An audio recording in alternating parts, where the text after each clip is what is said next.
Olá, sejam todos bem-vindos a mais uma live ao vivo diária. E aí, pessoal, beleza? Estamos aqui na 00:20 hoje. Era para eu ter entrado antes, mas eu estava falando com o Alan dos Santos aqui, o Alan me ligou, aí ficamos aqui batendo um papo por muito tempo. Então, estava lá o primo dele, o Anderson, então ficamos batendo um papo e acabou que só pude entrar agora. Mas tem gente pra caramba aí, meu Jesus amado. Mas vocês não dormem não, gente. Mas vocês não dormem. Mas que é isso? Mas que é isso? Muito bom, muito bom. Então, na nossa sequência de lives, eu falei que as lives iam ser entre 5 da manhã e 11h59 ou em qualquer horário que eu quiser. Pronto, hoje a gente está no horário que eu quiser. Beleza, estamos aqui 00:20, vai ser uma live curta. Não se preocupem, vocês vão dormir, não tem problema. Olha só a cara de pau do Dari perguntando se isso é hora, mas você tá aí acordado também, né, meu cara? Tá bom, beleza, maravilha. Não temos avisos. Aqui a Luana perguntando se vai ter curso em Campo Grande ano que vem. Não digo, tá bom? Não digo. Mas a gente já tem, as cidades que eu vou dar o curso ano que vem. Vai ser legal. Eu vou falar com vocês daqui a pouco sobre isso aí, tá? Ano que vem vai ter curso pra caramba, né? Porque foi um sucesso esse ano. Quer dizer, o conteúdo muito bom, o conteúdo se consolidando também, mas a procura tá muito alta, né? Acabou que ficou muita gente fora esse ano. Então, ano que vem vai ter em Miami também, a Dani Guardini perguntando aí, tá bom? Hoje eu queria falar com vocês sobre um tema, não tem nada a ver com o Zumbi dos Palmares, não. O Zumbi dos Palmares eu já falei no mini podcast, no Guerrilha Cast, lá no Telegram. Então, muita gente ouviu já, muita gente mesmo assistiu. Só foram 6 minutinhos falando um pouco da parte histórica do Zumbi, né? Dos Palmares, e depois eu fiz aquele post lá no Instagram. Vamos ver se o Instagram acha que aquilo ali se está dentro da política do Instagram, se o Instagram autoriza a gente a falar sobre verdades históricas ou se ele só deixa repostar aquilo que são as mentiras contadas aí, recontadas, né? Então, fica no aguardo aí. Por isso que é importante vocês se inscreverem lá no Telegram, porque eu estava até falando com o Alan isso agora, que a qualquer momento, né, se a gente viola a política de privacidade, não, a política da rede social, a casa é deles, eles podem fazer o que eles quiserem, realmente, a gente não tem nada a fazer. Muito bom. Então, hoje eu queria falar com vocês sobre um assunto, que é um assunto que eu trato de modo mais extenso, e muito extenso, na verdade, e mais sistemático lá no curso presencial, mas é o assunto de uma motivação específica que aparece num certo momento da maturidade do ser humano, que é o seguinte. Então, num certo momento da vida do homem, ele aparece uma seguinte pergunta na cabeça dele, que é a pergunta: retifico ou ratifico? Essa pergunta ela aparece em alguns momentos na vida do sujeito, né? Ela pode aparecer no momento de imaturidade, no momento que tem a ver com a idade da pessoa, né? E isso em regra acontece ali perto dos 30 anos, um pouco antes dos 30 anos. Você pode ver, se você já tem mais de 30 anos, você pode notar que algumas grandes decisões que você toma na sua vida, tanto interiores mas exteriores mesmo, né? Aconteceu ali perto dos 28 anos. Perto dos 28 anos a vida aparece com um certo peso que relembra um tipo de morte, relembra um tipo de confronto com a morte, um confronto definitivo com o nosso destino último. Então, ali perto dos 28 anos aparece essa pergunta, que não aparece assim, não é que aparece um anjo do céu e no espelho, sei lá, de noite, e fala com você: retifica ou ratifica, ratificas ou retificas, meu jovem. Não é assim que aparece, mas é uma sensação, é um sentimento. A vida, ela adquire uma certa densidade, as coisas adquirem um certo peso. As coisas que a gente começa a fazer ali perto dos 28 anos, elas já não são mais tão triviais quanto antes, e com isso eu não estou querendo dizer que as pessoas que têm menos de 28 anos são pessoas triviais, mas não. Mas a gente não pode também tapar o sol com a peneira, a gente não pode se enganar e achar que uma jovem de 20, 21, 22 anos tem ainda a densidade da vida. A verdade é que não tem, e é uma delícia, na verdade, conviver com essas pessoas, porque a gente relembra uma certa leveza necessária diante da vida também. Nem tudo é tão dramático, nem tudo é tão definitivo assim, mas para as pessoas de 28, 18 anos, as coisas elas são mais leves, as pessoas mudam de ideia com mais facilidade, os sonhos ainda são todos abertos, as pessoas ainda têm muitas opções na vida, e é normal que quando a gente vai encaminhando para a maturidade, não necessariamente uma maturidade interior da personalidade, mas uma maturidade da própria vida, da tua própria história biográfica, isso é um pleonasmo, né? Da tua própria história. é normal que você vai chegando perto dos 30 anos, você vai amadurecendo, as opções elas vão de algum modo reduzindo, porque você já viveu, você no fundo, você sabe que certas coisas você pode fazer e tantas outras você não pode fazer, pelo simples motivo de que você já não tem mais tanto tempo, pelo simples motivo de que, bem, algumas oportunidades passaram mesmo. Isso é normal realmente acontecer. Agora, ali perto dos 28 anos aparece essa pergunta, não é uma pergunta, mas a vida aparece com essa forma. A vida, ela aparece com essa forma do retifico ou ratifico. Essa é uma das primeiras grandes crises do homem. Uma das grandes primeiras crises do homem. Homem, mulher, quando eu digo homem é o ser humano, né? Porque hoje em dia precisa explicar tudo. Uma das grandes primeiras crises do ser humano, do homem concreto, do homem vivente, aparece perto dos 28, 30 anos, porque a vida, como eu disse, ela adquire essa forma. Aquele fenômeno estranho que as pessoas veem, né? Que às vezes a pessoa fala, mas o que é isso? Sei lá, os artistas, os cantores de rock, sei lá, tem um monte de gente que se mata ali perto dos 28 anos, é uma epidemia, né? Pessoas morrem, sei lá, com overdose, se matam, quase como que não aguentando esse mesmo peso da vida, esse mesmo peso da forma, essa nova forma da vida. Então, a vida ela vai adquirindo essa forma ali perto dos 28, 30 anos, e as coisas elas aparecem desse modo. É claro que quando a pessoa tem 28, 30 anos, e ela não tem ainda a maturidade verdadeira, essa pergunta, ela em regra, ela vai levar o sujeito a querer mudar do que ela está fazendo. Então, às vezes a pessoa casou com 25, sei lá, e chega perto dos 28 anos e pensa assim, mas agora eu não aguento mais essa família aqui, eu vou embora. A pessoa vai. Ou então a pessoa tem uma carreira, e aí ela começa a olhar assim, mas será que foi para isso que eu nasci? Será que foi para isso que eu... será que essa é a minha vocação?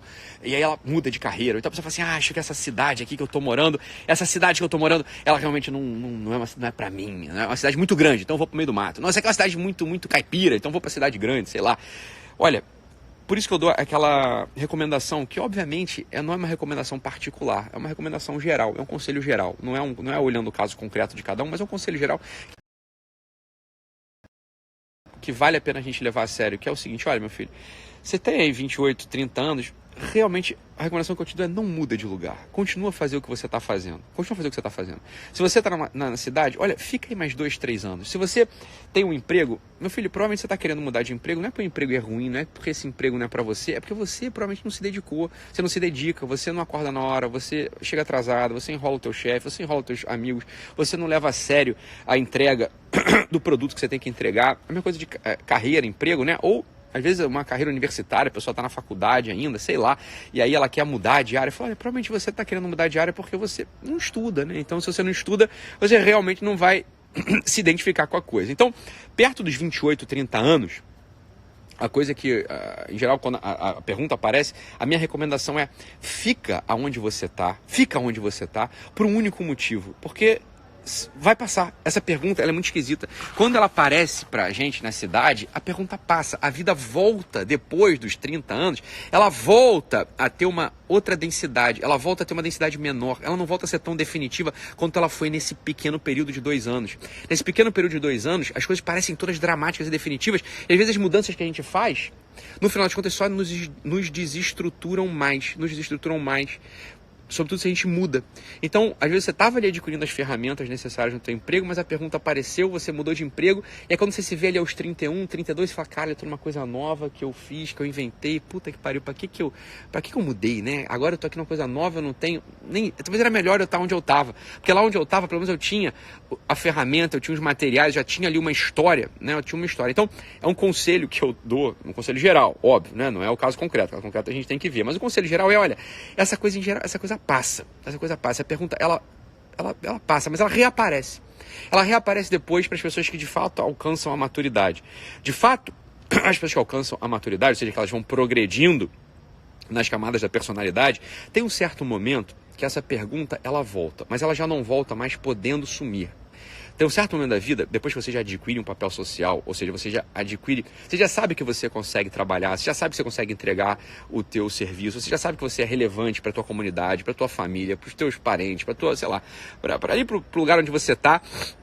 Você já sabe que você é relevante ali, por quê? Porque você domina uma técnica, você serve a tua comunidade, você, assim como Adler, né, o Alfred Adler falou pra gente, você já tem ali, você já tem uma vitória, você já venceu o complexo de inferioridade. Por quê? Porque você serve à comunidade. Você já sabe que a tua individualidade ela só aparece quando você se derrama na comunidade, quando você se derrama no outro através do serviço. Então, tem um certo momento da vida na qual você já dominou a técnica, as técnicas, né, as técnicas necessárias para a vida adulta. Então, você já tem um emprego, você já é relevante, você já até ganha o teu dinheiro, mas às vezes você não ganha muito dinheiro, mas você já sabe que você pode se sustentar. As pessoas contam com você. E quando a gente fica algum tempo nisso, a gente fica algum tempo ali tendo a técnica dominada, trabalhando sem se importar tanto assim com a opinião dos outros. Ou seja, a gente trabalha não para que os outros batam palma para a gente, mas a gente trabalha porque a gente sabe que a gente é relevante, que a gente é necessário para aquela comunidade.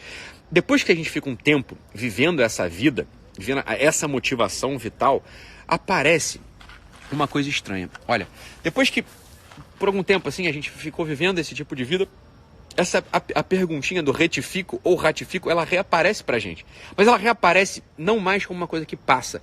Ela reaparece não mais com aquela dramaticidade urgente. Não, ela aparece como um peso sério. É um peso sério assim, olha meu filho, essas coisas que você está fazendo, que você vem fazendo por todos esses anos, elas valeriam mesmo diante da morte. Ou seja, mesmo diante da morte, mesmo se você sabe que você vai morrer, diante da morte, você continuaria fazendo isso que você está fazendo? Essa é a pergunta que aparece quando o sujeito ele vai amadurecendo mesmo. Ou seja, o sujeito venceu ali as motivações de quarta camada. O sujeito, a motivação dele já não é mais só ser validado, não é só mais encontrar o sorrisinho dos outros. Não, a motivação dele é servir a comunidade, é servir a um ideal. Bem, depois de um tempo vivendo assim, a vida ela aparece com esse peso, que não é, como eu disse, um peso agitado, né? Não é aquela agitação rápida, dramática, não. É uma coisa mais calma, mais profunda, mais serena, mas totalizante. É uma coisa totalizante. Quer dizer, isso que você faz, meu filho, tem valor diante da morte? Isso que você faz, meu filho, tem valor diante da eternidade? Isso que você faz continuaria valendo, independente de qualquer coisa? Olha, essa é a pergunta dos sujeitos maduros. E um exercício que vai te levar a essa maturidade é meditar na morte diariamente. O sujeito que não medita a morte diariamente, esse sujeito, ele não entrou no jogo real da vida. Ele não entrou no jogo real da vida por quê? Porque, olha, se a gente não tem a ideia de que a gente vai morrer, preste atenção nisso aqui que eu vou falar, porque isso aqui parece um paradoxo. Isso aqui parece uma coisa que talvez não faça muito sentido à primeira vista. Mas um sujeito que não meditou suficientemente na morte, esse sujeito não pode levar nada a sério. O sujeito que não meditou realmente antes da morte, esse sujeito ele não consegue encontrar um propósito vital. O sujeito que não meditou realmente antes da morte, para ele, tudo, preste atenção, para ele é como se tudo pudesse acontecer a qualquer momento. Porque, olha, se eu não tenho certeza que eu vou morrer, se eu não meditei que eu vou morrer, se eu não sei que eu vou morrer, tanto faz viver ou não. É aqui que parece o paradoxo. Porque algumas pessoas desacreditadas, algumas pessoas descrentes podem pensar que é o contrário. O contrário seria, olha, já que eu vou morrer mesmo, tanto faz. Mas isso é uma bobeira. A verdade, é uma bobeira mesmo. A verdade é a seguinte, quando o sujeito medita na morte, aí que aparece a seriedade da vida. Uma pessoa que fala isso assim, mas tanto faz, eu vou morrer mesmo, tanto faz o que eu vou fazer. Essa pessoa ela não parou para meditar na morte um único minuto. Se a pessoa meditar na morte, na própria morte, né, na sua própria morte, olha, eu vou morrer. A meditação dessa realidade, ela dá para a vida uma densidade, que é a densidade da vida real. Ela instala a gente no arco real das nossas realizações e tudo para a gente, ou seja, cada dia passa a contar. Tem uma frase, tem uma ideia que veio dos americanos, que é o fake it until you make. Você vai disfarçando, vai fingindo que você sabe fazer alguma coisa, até que aquela coisa fique real para você. Né? Isso é uma ideia que os americanos passaram para a gente que, bem, ela tem alguma razão de ser, mas ela ainda é muito diminuída, ela é muito amputada. Essa coisa do fake it until you make it, ela só tem sentido real se a gente medita diante da morte, porque é como se a gente pudesse morrer todo dia. Ou seja, eu posso morrer hoje. E se eu morresse hoje, eu agiria dessa mesma forma. Se eu morresse hoje, eu deixaria de cumprir o meu dever, eu deixaria de cumprir as coisas que eu preciso cumprir. Se eu morresse hoje de verdade, e, ó, tem aquela outra ideia estúpida, né? Aquela outra ideia estúpida, se eu soubesse que eu fosse morrer hoje, cara, aí eu ia comer todo mundo, eu ia, me drogar, eu ia comer pizza pra cacete, eu ia chutar o balde. Isso é coisa de quem jamais meditou diante da morte. As pessoas que sabem que vão morrer, isso a gente olha no hospital, pacientes terminais. Eles não têm esses delírios loucos pelo prazer. É muito curioso isso.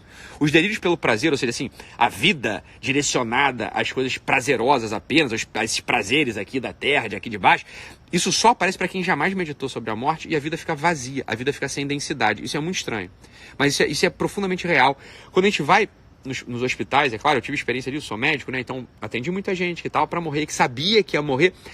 O olhar da pessoa muda, e não é um olhar necessariamente triste. A pessoa ela começa a buscar sentido nas coisas que ela está fazendo diariamente. Então, veja, a pessoa ela se torna mais responsável. É uma coisa muito esquisita. Ou seja, aquele jeito que sabe que vai morrer, ao contrário do que, claro, essas novelas da Globo, essas musicazinhas ripongas da década de 70 queriam falar pra gente, se eu soubesse que eu ia morrer, eu ia chutar o balde, ia fazer um monte de merda. Não, é o contrário. O jeito que sabe que vai morrer, ele encara a vida de um modo deliciosa, de um modo assim, delicioso, é uma delícia a sério. A pessoa encara a vida assim com uma densidade maravilhosa. Cada dia conta, cada segundo importa, cada ato seu adquire uma relevância até então desconhecida. Isso só acontece quando o sujeito medita diante da morte. Só quando o sujeito medita diante da morte. Se o sujeito não meditou diante da morte, ele ainda não entrou no jogo real da vida.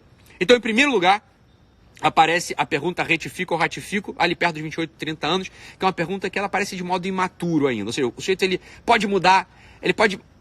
deu na veneta, saiu do relacionamento, abandonou os filhos, saiu da cidade, saiu do país, mudou de carreira, bem, isso acontece, né? E se aconteceu contigo, paciência, tá acontecido, depois a gente tem que rever como é que faz. Agora, tem outro momento da vida, no outro momento da vida, essa pergunta ela reaparece, mas olha, ela reaparece sem que você possa sair do lugar no qual você está. Porque preste atenção se não é assim, olha, se o Ítalo está dizendo que essa pergunta aparece de modo assim dramático, sereno, né, mas profundo e totalizante, num certo momento, no qual você já estabilizou ali os teus afazeres, ou seja, você estabilizou em você as tuas capacidades, se você já sabe servir a comunidade, se você sabe que a comunidade conta contigo, se você de fato é uma pessoa que importa para a comunidade, ora, se você sabe disso tudo, ou seja, se você é um sujeito responsável, a psicologia da responsabilidade, assim como dizia o Alfred Adler, se você já sabe dessas coisas, ora, quando a pergunta aparece, você não pode fazer o que você quiser. Esse é o grande drama do homem maduro. O grande drama do homem maduro é o seguinte, olha, a pergunta retifica ou ratifica, ela reaparece, mas eu não posso mais mudar de lugar a meu bel prazer, porque eu sei que a minha personalidade conta para aquela comunidade. Eu sei que as coisas que eu ofereço para aquela comunidade, as coisas que eu entrego para aquela comunidade contam para eles. E é por isso que eu não posso mudar de lugar ao meu bel prazer. Eu vou ter que conseguir dar uma resposta. Se a resposta que prevalece a pergunta é, ora, eu preciso retificar, eu preciso mudar. Se a resposta que aparece à pergunta, ela vai nessa direção, temos uma outra crise, uma crise da maturidade real. Ou seja, eu vou precisar, sem sair do lugar, sem deixar de cumprir o meu dever, sem deixar de ser quem eu sou, eu vou precisar de algum modo reinventar a minha vida. Essa é uma das grandes maravilhas da vida do homem maduro. É você precisar reinventar a sua vida sem deixar de ser quem você é, sem mudar de lugar, sem desertar da sua posição, sem abandonar suas obrigações, sem abandonar suas responsabilidades. Isso é uma crise. Isso é uma crise real. Essa é a crise real. Ora, quando as pessoas falam assim, eu quero deixar de ser quarta camada porque é muito sofrimento, você não sabe o que você está falando. Os sofrimentos da quarta camada, eles são sofrimentos que passam com um beijinho, eles são sofrimentos que passam com uma resposta do WhatsApp. Os sofrimentos do sujeito, do homem maduro, da mulher madura, os sofrimentos, ou seja, daquele que se confronta com a morte diariamente, não só por um exercício, mas porque a morte aparece para ele diariamente, não, presta atenção, não é um desejo de se matar, é a responsabilidade da tua vida diante da eternidade, diante da tua morte. Ou seja, as coisas que eu faço aqui, elas têm valor de eternidade. Ora, esse sujeito ele não dá uma resposta fugidia, ele não dá uma resposta negligente, ele não dá uma resposta vulgar. Ele vai ter que dar uma resposta muito a sério. Uma resposta profundamente totalizante, ou seja, como é que eu articulo esse ficar e esse transformar? Como é que essa articulação ela acontece? Essa é uma das grandes funções das amizades, essa é uma das grandes funções do amor. O amor humano, entre amigos, entre homem e mulher, eles aparecem sobretudo para isso. Eles estabilizam essa tensão que aparece no homem e na mulher madura. Uma das grandes funções de relacionamento de homem e mulher é um ser a estabilização para o outro, quando essa pergunta aparece. Essa pergunta ela sempre aparece com um drama real, como um drama real. Esse drama ele é real, é uma tensão real e inescapável. E E a figura do homem ou da mulher na nossa vida aparecem justamente de algum modo para amenizar isso, para completar na gente aquilo que falta. Ou seja, se eu preciso mudar, se a resposta que eu tenho que dar é mudo, vou precisar mudar, a figura complementar, ou seja, o homem ou a mulher que estão ao nosso lado, elas aparecem e dizem assim, olha, meu filho, mas cada vez que você me olha, cada vez que eu te olho, essa mudança ela já está acontecendo, porque o amor transforma, tá? E ao mesmo tempo, assim, olha, eu preciso continuar cumprindo as minhas responsabilidades, eu não posso sair de onde eu tô. Ora, para que serve, né, a relação real, a relação densa, a relação sólida, a relação estruturada? Para essa mesma coisa. Fala, olha, eu tô aqui na tua frente e não queira fugir da responsabilidade que você tem comigo. Você, como disse lá o Exupéry no Pequeno Príncipe, olha, você me cativou. Então você é responsável por mim, porra. Você tem uma responsabilidade diante de mim. Essa é uma das grandes maravilhas do relacionamento humano. É outro paradoxo aparente. É um paradoxo de responsabilidade e âncora. Aparece ali a responsabilidade e a âncora, mas ao mesmo tempo aparece a transformação e a vela inflada por um ar, por um vento, por um sopro do amor. Isso é a maravilha do relacionamento humano. A maravilha do relacionamento humano é a gente ser essas duas coisas para o ser amado, para o sujeito amado, para aquele que a gente ama, né? Então, olha, se você está no relacionamento, se você é esposa, marido, e você não é essa dupla função, se você não é essa dupla, você não tem essa dupla função, essa dupla personalidade, não como duas personalidades distintas, né? Mas se você não exerce essa dupla função para o outro, você está pecando. Você está pecando miseravelmente, você está fugindo de algum modo daquilo que é ser aquele que o outro pode amar, aquele que o outro deve amar. Então, essa é a ideia, né? Essa é uma ideia geral aqui sobre esse tema, que é o tema da morte. É um tema que não estou falando de perda de ente querido, não estou falando de perda de pai, de mãe, estou falando da tua morte. Eu também não estou falando do desejo de morte. Eu estou falando de uma meditação necessária, séria, calma, profunda sobre a forma da tua vida. Se a gente não meditou sobre isso a sério, a vida pra gente ainda não tem densidade. A gente ainda não entrou em campo, a gente ainda não é titular, a gente ainda está no banco de reserva, a gente sequer foi convocado. Então, essa é a ideia. Vou deixá-los aqui para que vocês possam dormir. Eu vou terminar de fumar e terminar de caminhar aqui, tá bom? Voltamos a nos ver amanhã. Um abraço, fiquem com Deus e até mais. Tchau, tchau.